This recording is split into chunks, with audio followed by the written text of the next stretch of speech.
મિત્રો, વાહ ભાઈ વાહ ચેનલમાં આપનું સ્વાગત છે। અમારી ચેનલ સબસ્ક્રાઈબ કરો, લાઈક કરો, શેર કરો। આજે આપણે એક હેલ્થ વિડીયો એટલે કે યોગાસન ફિટનેસ માટે યોગાસનની આપણે જાણકારી મેળવશું કે જે મુખ્ય આસનો છે। સૌથી પહેલું આવે છે તાળાસન। સીધા ઊભા રહીને બંને હાથ ઉપર લઈને શરીરને ઉપરની તરફ ખેંચવું એટલે તાળાસન। શરીરની પોઝિશન સુધરે છે આનાથી। કમર અને પગની લવચિકતા વધારવામાં આ આસન મદદરૂપ થાય છે। બીજું આસન આવે છે વૃક્ષાસન। એક પગ પર ઊભા રહી બીજો પગ જાંઘ પર રાખીને હાથ ઉપરની તરફ ખેંચવા। આનાથી શરીરનું સંતુલન અને મગજની એકાગ્રતા સુધારવામાં મદદ મળે છે। ત્રીજું છે ભુજંગાસન। પેટ પર સૂઈને હાથના સહારે છાતી ઉપર ઉઠાવવી એટલે ભુજંગાસન।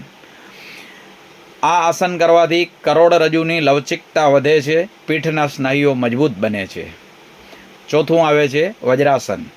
ઘૂંટણ વાળીને એડી પર બેસવું એટલે વજ્રાસન। ધ્યાન અને શ્વાસની કસરતમાં આ આસન મદદરૂપ થાય છે।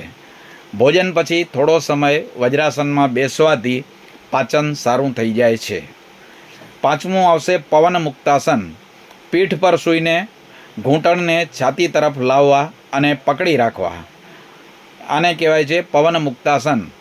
આનાથી પેટના સ્નાયુઓને હળવી કસરત મળે છે, ગેસ અને પાચન સંબંધી તકલીફમાં મદદ થાય છે। છઠ્ઠું આવે છે પશ્ચિમોત્તાસન। બેસીને પગ સીધા રાખીને આગળની તરફ વળવું। હેમસ્ટ્રિંગ અને પીઠના સ્નાયુઓમાં લવચિકતા વધારવામાં આ આસન મદદ કરે છે। સાતમું છે સેતુબંધનાસન। પીઠ પર સૂઈને ઘૂંટણ વાળીને કમર અને છાતી ઉપર ઉઠાવવા। આ આસન કરવાથી કમર, પગ અને હિપના સ્નાયુઓને મજબૂતી મળે છે। આઠમું છે બાલાસન। ઘૂંટણ પર બેસીને શરીરને આગળ તરફ ઝુકાવી કપાળ જમીન તરફ રાખવું। આ આસન કરવાથી શરીરને આરામ આપવા અને મનને શાંત કરવામાં મદદરૂપ થાય છે। નવમું છે શલભાસન। પેટ પર સૂઈને પગ પાછળની તરફ ઉઠાવવા।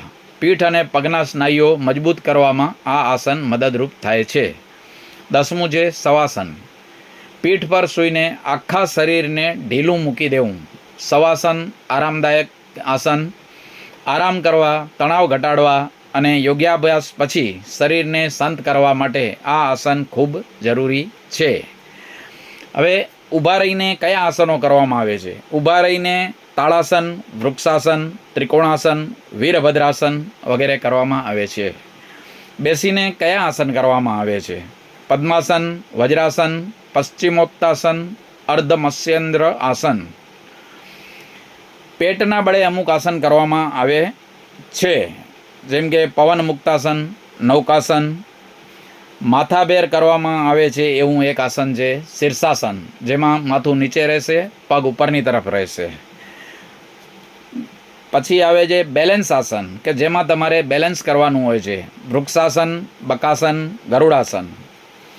અને ત્યારબાદ સૌથી છેલ્લે આરામ કરવા માટેનું આસન શવાસન, બલાસન અને મકરાસન।